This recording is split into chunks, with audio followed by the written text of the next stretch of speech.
ہماری شادی کو 5 سال ہو گئے تھے، پر میں اسے ایک بچہ نہ دے سکی۔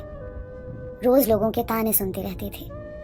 پھر ایک دن میں اپنے شوہر کے پاؤں میں بیٹھ گئی کہ پلیز وہ ایک اور شادی کر لے، پر وہ نہیں مان رہا تھا۔ پھر میں نے اپنی قسم دی، پہلے بہت رویا، پھر مان گیا۔ ہمارا یہ فیصلہ سن کر سب بہت خوش ہو گئے، اور پھر شادی کا وقت آ گیا۔ اس کو تیار کیا، دولہا بنایا، اور سب سے زیادہ خوش بھی میں ہی نظر آ رہی تھی۔ اس کی شادی والی رات آج بھی مجھے یاد ہے۔ رات سے صبح تک اس کے کمرے کے باہر زمین پر بیٹھی رہی۔ وہ رات بہت ہی لمبی تھی، مجھے بہت درد تھا، پر آنسو ایک بھی نہیں تھا۔ صبح ہوئی تو دلہن کو تیار کیا ولیمے کے لیے۔ میرا شوہر بہت خوش نظر آ رہا تھا، اور میری خوشی اسی میں تھی۔ اصل کہانی تو شادی کے بعد شروع ہوئی۔ اس نے پورا 1 مہینہ مجھ سے بات نہیں کی، اور یہی چیز مجھے اندر سے کھا گئی، اور میں بیمار رہنے لگی۔ میرے سسرال والوں نے ان سے بول کر مجھے امی کے گھر بھیج دیا۔ 1 سال تک خبر ہی نہ لی کہ میں کس حال میں ہوں، زندہ ہوں یا مر گئی ہوں۔ وہ 1 سال قیامت کی طرح گزرا۔ ایک ایک دن میرے لیے قیامت سے کم نہیں تھا۔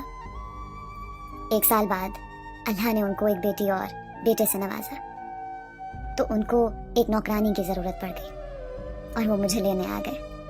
والدین کے منع کرنے کے باوجود میں ان کے ساتھ جانے کے لیے تیار ہو گئی۔ سارا دن مجھ سے نوکرانیوں کی طرح کام لیتے، لیکن اس میں بھی خوش تھی میں۔ بے شک وہ مجھے دیکھتے نہیں تھے، مجھ سے بات نہیں کرتے تھے، لیکن میری آنکھوں کے سامنے تو تھے نا۔ سارا دن کام کرتی اور ساری رات سٹور نما کمرے میں جاگ کر گزار دیتی۔ دن گزرتے رہے اور میں اسی چیز کی عادی بھی ہو گئی۔ میرے ساتھ جو کچھ بھی ہوا تھا میں سب بھول چکی تھی۔ میری آزمائش تو گزر چکی تھی، میں اپنی آزمائش پر پوری اتری تھی۔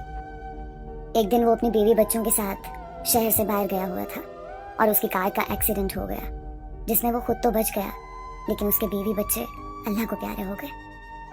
اپنے بیوی بچوں کی موت کے بعد وہ حد سے زیادہ پریشان رہنے لگا تھا، اور اسی طرح 4 مہینے گزر گئے۔ جب اس کا غم تھوڑا کم ہوا، حالت تھوڑی ٹھیک ہوئی، تو اس نے میرے نزدیک آنا شروع کر دیا۔ لیکن پتہ نہیں کیوں مجھے اس کا نزدیک آنا عجیب سا لگا۔ پتہ نہیں کیوں مجھے اس کا پاس آنا اچھا نہیں لگ رہا تھا، پر میں کر بھی کیا سکتی تھی، مجبور تھی۔ اپنے پاس آنے سے منع بھی نہیں کر سکتی تھی۔ مرد آخر مرد ہوتا ہے، وہ اپنے آپ کو ایڈجسٹ کر لیتا ہے، لیکن مجھے اپنی جگہ پر آنے کے لیے ٹائم لگا۔ ہم دوبارہ ویسے ہی ہو گئے جیسے پہلے تھے۔ وقت